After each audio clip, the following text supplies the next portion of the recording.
Welcome to the channel free mind. तो आज हम कक्षा 12वीं का जूझ पाठ करेंगे। इसके लेखक है आनंद यादव। जूझ का अर्थ होता है संघर्ष। तो इस पूरी कहानी में जो हमारे लेखक हैं आनंद यादव, वह बताते हैं कि किस तरीके से पाठशाला जाने के लिए उन्हें कितना ज़्यादा संघर्ष करना पड़ा। जो उनके पिता थे लेखक के, वे नहीं चाहते थे कि लेखक पाठशाला जाए। के बावजूद भी लेखक हार नहीं मानते हैं। वह अपनी माँ को अपने पक्ष में कर देसाई सरकार के पास जाते हैं। देसाई सरकार गांव के सबसे ज़्यादा सम्मानित व्यक्ति थे। सभी लोग उनका बहुत ज़्यादा सम्मान करते थे और अगर देसाई सरकार कभी किसी को बुलाते थे तो ये पूरे गांव में उस व्यक्ति के लिए सम्मान की बात थी। लेखक और लेखक की माँ देसाई सरकार को बताते हैं कि किस तरीके से जो लेखक के पिता है वह उसको पाठशाला नहीं भेज रहे हैं। तो फिर देसाई सरकार कहते कि ठीक है, वह उनके पिता से बात करेंगे। फिर उनके पिता को बुलाया जाता है। फिर देसाई सरकार उनसे पूछते हैं कि वो क्यों नहीं आनंद को यानी कि लेखक को पाठशाला भेज रहे हैं। तो वो अपने बचाव में कहते हैं क्योंकि यह जो आनंद है यानी कि जो हमारे लेखक है वो फेल होते हैं, इस वजह से मैं उसको पाठशाला नहीं भेज रहा हूँ। फिर लेखक अपने दादा और देसाई सरकार के समक्ष अपना पक्ष रखता है तथा अपने ऊपर जितने भी आरोप उसके ऊपर लगाए हुए होते हैं उन सब का उत्तर देता है। आगे बढ़ने के लिए वह हर कठिन शर्त मानता है जो उसके पिता ने उसके सामने रखी हुई होती है। उसके पिता कहते हैं कि ठीक है, मैं तुम्हें एक ही शर्त पे स्कूल भेजूंगा, अगर तुम खेतों का काम करोगे, भैंसों को नहलाओगे, पशुओं को चराओगे।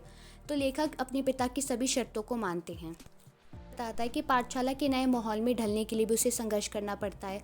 जब वो कविताएं रचना आरंभ कर देता है तभी भी उसको संघर्ष करना पड़ता है। पूरी कहानी में देखेंगे कि किस तरीके से जो हमारे लेखक है आनंद यादव वह पाठशाला जाने के लिए कितना संघर्ष करते हैं। लेखक की इच्छा पढ़ाई जारी रखने की थी, परंतु जो उनके पिता थे वह चाहते थे कि जो लेखक है वह खेतों में काम करे और पशुओं को चराए। इसीलिए लेखक के पिता ने लेखक की पढ़ाई छुड़वा दी थी। इस बात से लेखक बहुत परेशान रहता था। उसका मन दिन रात पढ़ाई जारी रखने की योजनाएं बनाता रहता था। इसी योजना के अनुसार लेखक ने अपनी माँ से दत्ताजी राव सरकार के घर चलकर उनकी सहायता से अपने पिता को राजी करने की बात कही। माँ ने लेखक का साथ देने की बात को तुरंत स्वीकार कर लिया क्योंकि जो लेखक की माँ थी वह भी चाहती थी कि वह अपने बेटे को कम से कम 7वीं कक्षा तक तो पढ़ाए। वह दत्ताजी राव से जाकर बात भी करती हैं और अपने पति से इस बात को छिपाने का आग्रह भी करती हैं। तो जो लेखक की माँ है वो दत्ताजी राव के पास जाती है, उनको पूरी बात बताती हैं कि किस तरीके से जो लेखक के पिता हैं उनको पाठशाला नहीं जाने दे रहे हैं और उनसे ये रिक्वेस्ट करती हैं कि उनके पिता को यह ना बताया जाए कि लेखक और जो उनकी माँ है वो यहाँ पर आए थे। इससे पता चलता है कि वह अपने बेटे के मन की पीड़ा को अच्छे तरीके से समझती थी। आखिरकार लेखक अपने पिता को मना ही लेते हैं पाठशाला भेजने के लिए, लेकिन लेखक के जो पिता होते हैं लेखक के सामने कुछ शर्तें रखते हैं, जैसे कि लेखक को खेतों में काम करना पड़ेगा, भैंसों को नहलाना पड़ेगा। तो जितनी भी शर्त उनके पिता ने उनके सामने रखे होते लेखक उन सभी शर्तों को मान जाते हैं। 5वीं कक्षा में जाकर बैठने लगा।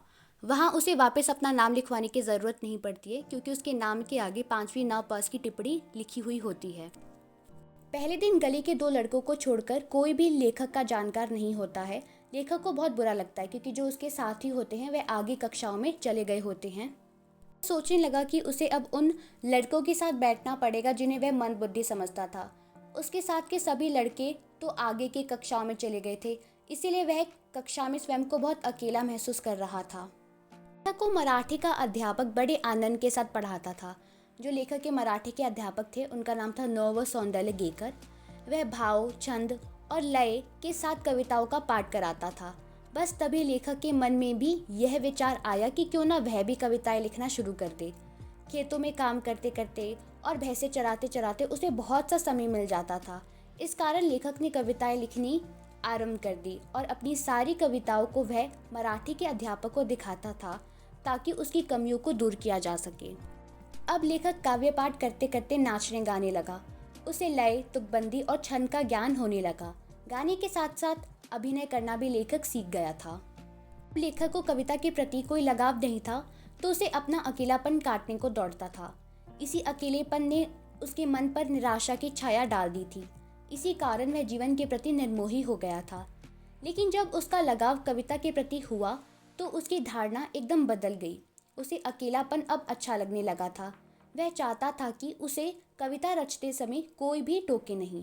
वास्तव में कविता के प्रति लगाव होने के बाद लेखक के लिए अकेलापन जरूरी हो गया था इसी अकेलेपन में वह कविताएं रच सकता था।